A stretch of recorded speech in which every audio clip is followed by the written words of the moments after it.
Chapter 1. Here Comes Charlie.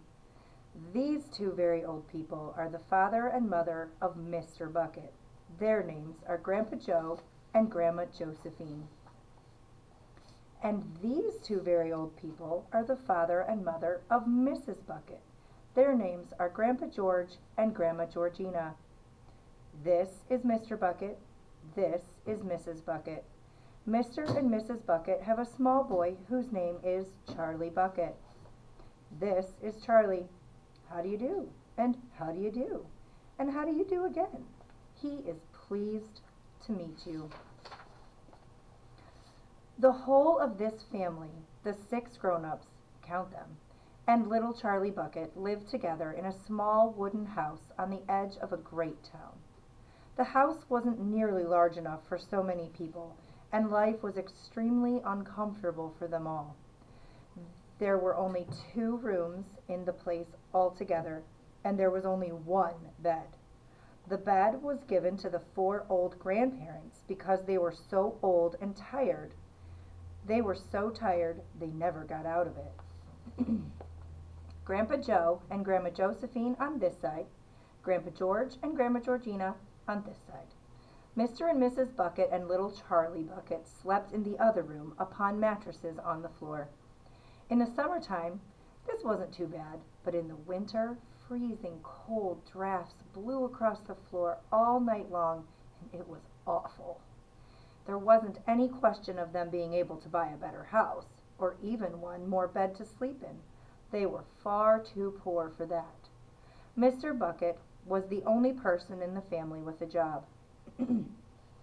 He worked in a toothpaste factory where he sat all day long at a bench and screwed the little caps onto the tops of the tubes of toothpaste after the tubes had been filled.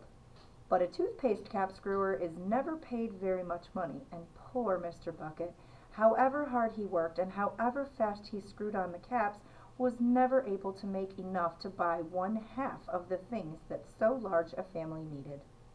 There wasn't even enough money to buy proper food for them all. The only meals they could afford were bread and margarine for breakfast, boiled potatoes and cabbage for lunch, and cabbage soup for supper.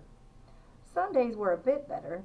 They all looked forward to Sundays because then, although they had exactly the same, everyone was allowed a second helping. The Buckets, of course, didn't starve, but every one of them, the 2 old grandfathers, the 2 old grandmothers, Charlie's father, Charlie's mother, and especially little Charlie himself, went about from morning till night with a horrible empty feeling in their tummies. Charlie felt it worst of all, and although his father and mother often went without their own share of lunch or supper so that they could give it to him, it still wasn't nearly enough for a growing boy. He desperately wanted something more filling and satisfying than cabbage and cabbage soup. The one thing he longed for more than anything else was chocolate. Walking to school in the mornings, Charlie could see great slabs of chocolate piled up high in the shop windows, and he would stop and stare and press his nose against the glass, his mouth watering like mad. Many times a day he would see other children taking creamy candy bars out of their pockets and munching them greedily, and that, of course, was pure torture. Only once a year, on his birthday, did Charlie Bucket ever get to taste a bit of chocolate. The whole family saved up their money for that special occasion, and when the great day arrived, Charlie was always presented with one small chocolate bar to eat all by himself. And each time he received it on those marvelous birthday mornings, he would place it carefully in a small wooden box that he owned and treasure it as though it were a bar of solid gold.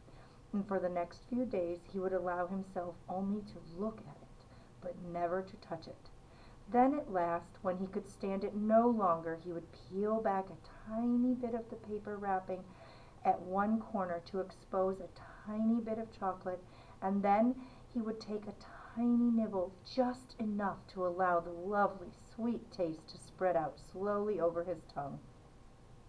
The next day he would take another tiny nibble, and so on and so on, and in this way Charlie would make his 10-cent bar of birthday chocolate last him for more than a month.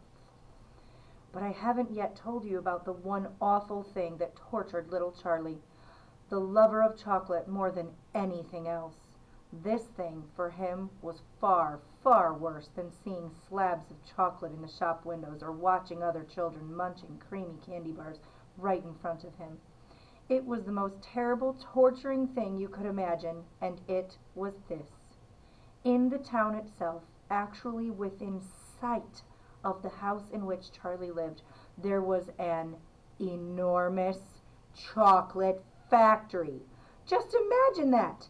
And it wasn't simply an ordinary enormous chocolate factory either. It was the largest and most famous in the whole world. It was Wonka's factory, owned by a man called Mr. Willy Wonka, the greatest inventor and maker of chocolates that there has ever been. And what a tremendous, marvelous place it was! It had huge iron gates leading into it, and a high wall surrounding it, and smoke belching from its chimneys, and strange whizzing sounds coming from deep inside it.